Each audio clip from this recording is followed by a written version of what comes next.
We have been listening to live Supreme Court arguments over the authority to impose tariffs, whether President Trump has that, to impose sweeping tariffs without Congress's approval. Now, what he has been using is a national emergency law to do so.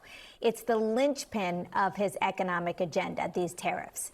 Now, based on what we've heard, the outlook doesn't seem to be all that great for the president, who earlier this morning called these arguments and the forthcoming decision that they will make in the Supreme Court life or death.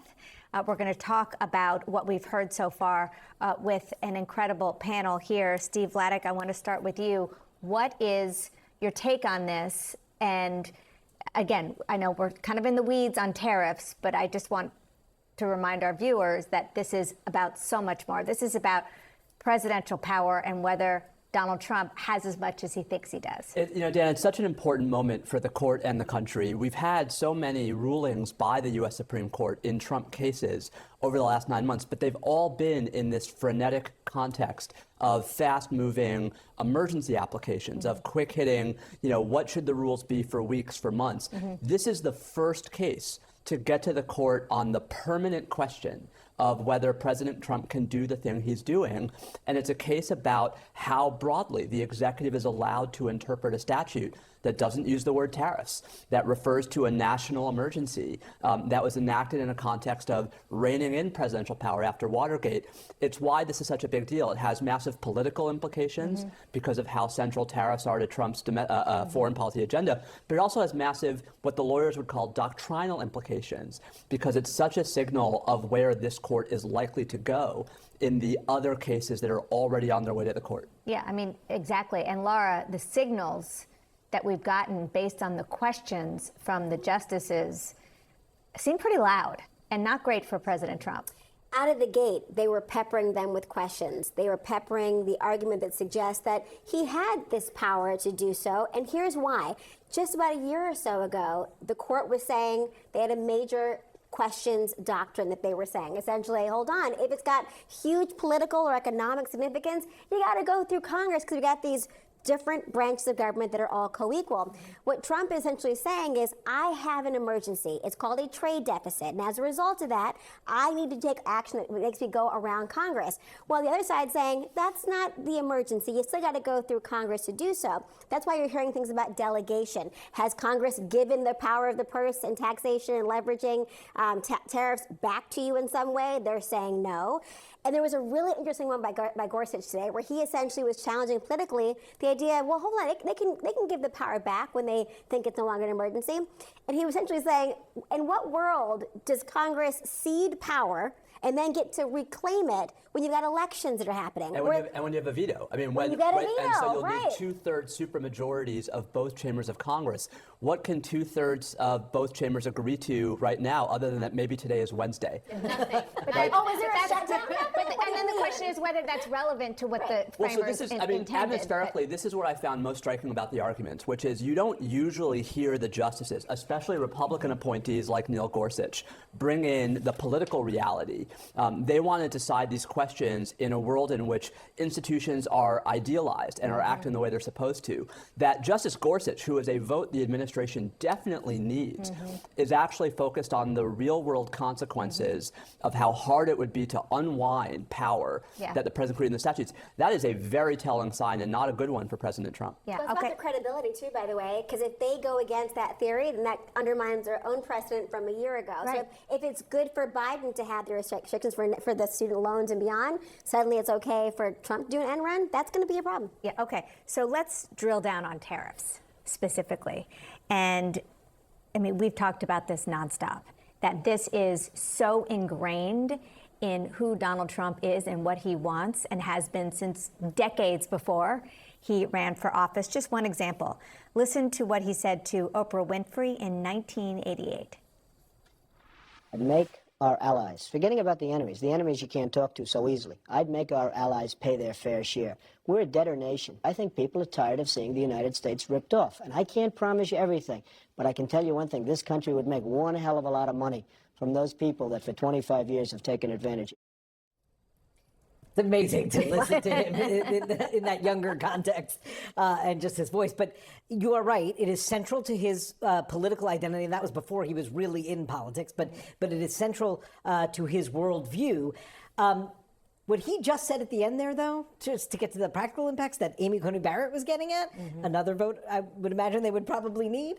The whole get rich, this country could get rich. Well, if this doesn't go their way, and asking the questions about how you pay back, and she's called this whole thing a mess. I mean, you don't hear a Supreme Court justice usually, I think, just like use the common language of that, but a mess. And I think, to Steve's point about the political fallout of this, Donald Trump has raised the stakes politically on this. He has called this the most important Supreme Court case of all time. Life or death. It is what he ran on. It is his worldview.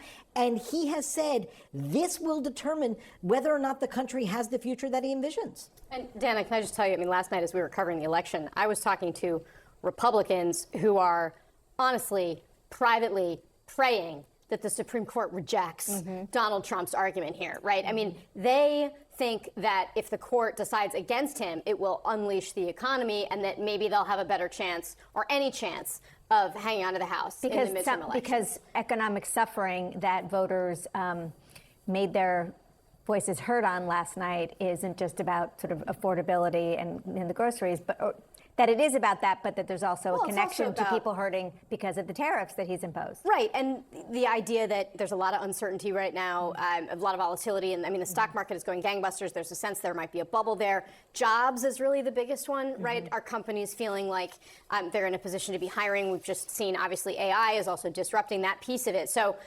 there is this kind of behind-the-scenes tension where these Republicans are just hoping beyond hope that the court fixes the political problem that they feel the president is creating, but they can't say that out loud. These kind of Republicans that have never been on board with these kinds of tariffs. No, And that's why it's powerful again, by the way. And that's why he didn't do it the first time around. And some of whom might be justices on the Supreme Court of the United States. Yeah. I mean, let's keep in mind that like those political views are not limited to the political branches. Carrie, I want to bring you in, and I want to take this up many thousands of feet, because we're talking about tariffs because it has a real world impact.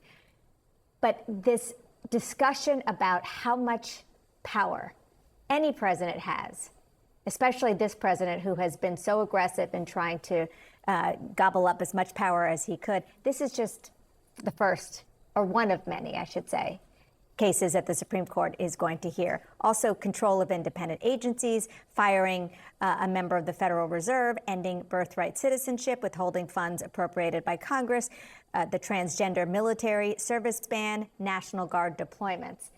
All of this is President Trump saying, I have the power to do this, and coming up through the courts are questions for the Supreme Court to answer, yes or no, whether he's right. Right, and this particular case, while it is about tariffs, it also really is about the president's emergency powers. He's using this statute, IEEPA, to designate emergencies and then to be able to levy the tariffs, which is his signature foreign policy tool. If the Supreme Court takes this particular tool away from him, which he uses extensively in his diplomacy, in his economic conversations with foreign partners and foreign adversaries, he uses tariffs as his signature foreign policy tool. If they take it away, what is he going to do in the second half of his term? What leverage will he have?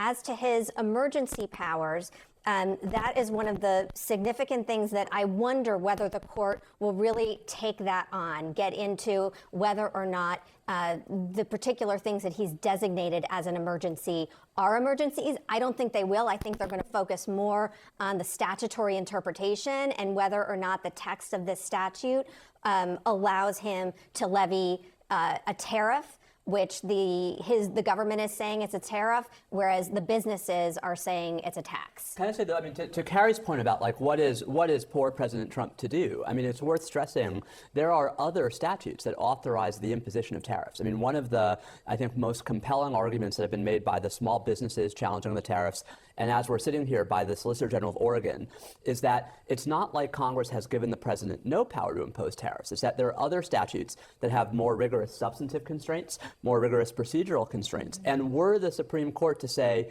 you can use IEEPA, this emergency statute, based solely on your determination that there is some situation of, severe, extraordinary harm, not only does that render those other statutes irrelevant, but it also, I think, would be an ominous harbinger of how the court's going to approach those other statutes in other cases. Well, and one of the difficulties with the emergencies is that Congress really hasn't legislated in a stronger way a mechanism to end emergencies. And so there is this situation, this came up a little bit earlier in the oral arguments, that emergencies just continue to go on without being ended. I think you could just end the sentence, Congress hasn't legislated a way to, period. Because you can fill in the blank with pretty much anything. But it comes back, if I may, really quickly. Yeah. But one of the striking things here is that there was a provision in the National Emergencies Act when Congress enacted in 1976 that would have allowed Congress to terminate a national emergency through what's just called a concurrent resolution, through a resolution that had a majority in both chambers.